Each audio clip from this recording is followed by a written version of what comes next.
toutes et à tous. J'espère que vous êtes bien installés dans votre fauteuil, car tenez-vous prêts, on se retrouve aujourd'hui pour une vidéo explicative. Je vais aujourd'hui essayer de vous dévoiler toute la vérité qui se cache derrière la question « Faut-il taxer le kérosène ?»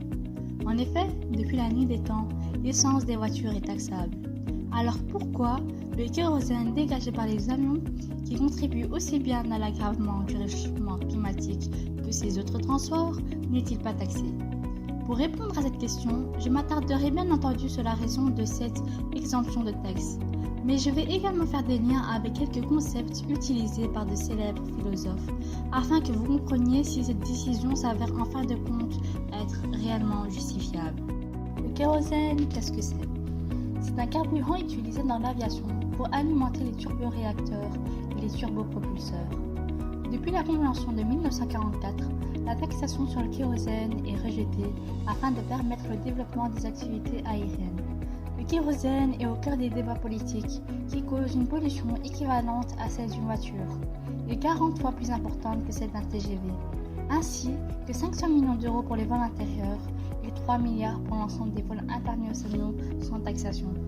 Le conséquentialisme, c'est quoi?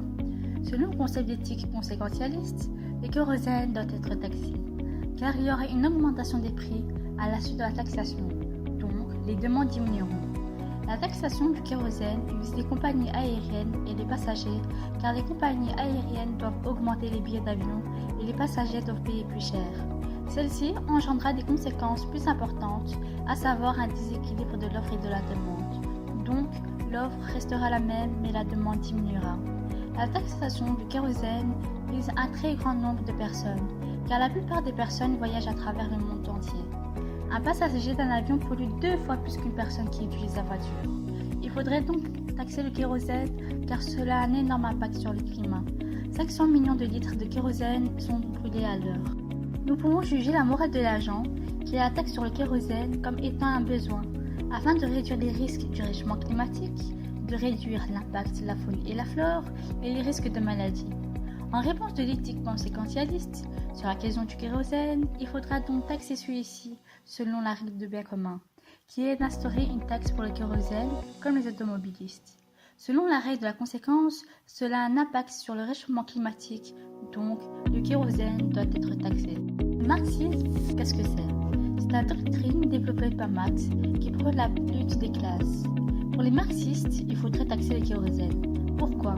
Car pour eux, si l'essence utilisée par les consommateurs l'est, pourquoi pas taxer sur des grandes compagnies aériennes internationales? Le cours du pétrole fluctue énormément ces dernières années, mais à la pompe, le prix ne baisse pas. Il augmente ou stagne. Pourquoi? Car 60% de ce qu'on paye à la pompe, c'est des taxes et assises qui vont directement dans les poches de l'État. Pendant que le pouvoir d'achat des ménages baisse, les revenus des grandes compagnies aériennes et des groupes pétroliers, Total dans ce cas-ci, augmentent, mais ça n'empêche pas l'État de continuer à taxer et à imposer les ménages. Récemment, en France, les Gilets jaunes se sont mobilisés contre une nouvelle taxe sur l'essence qui risquerait de faire baisser leur pouvoir d'achat. Si on poserait la question à l'État sur la différence de traitement de l'essence et du kérosène, il répondrait sûrement que taxer le kérosène des compagnies aériennes nationales les rendrait moins compétitifs à l'international. Donc, s'il faut taxer le kérosène, il faut que toutes les compagnies internationales soient taxées pour pas qu'il y en ait des désavantagés par rapport à d'autres. En réponse de l'éthique du marxisme sur la question du kérosène, il faudrait taxer celui-ci pour pouvoir avoir une égalité entre l'essence des transports et le kérosène des avions. Donc, le kérosène doit être taxé. En conclusion, que ce soit pour le conséquentialisme ou le marxisme, il faudrait taxer le kérosène. Merci d'avoir visualisé notre vidéo et j'espère que vous comprendrez mieux pourquoi il faudrait taxer le kérosène et que cette vidéo vous ait plu. N'hésitez pas à liker la vidéo ou à vous abonner à notre chaîne. Ciao!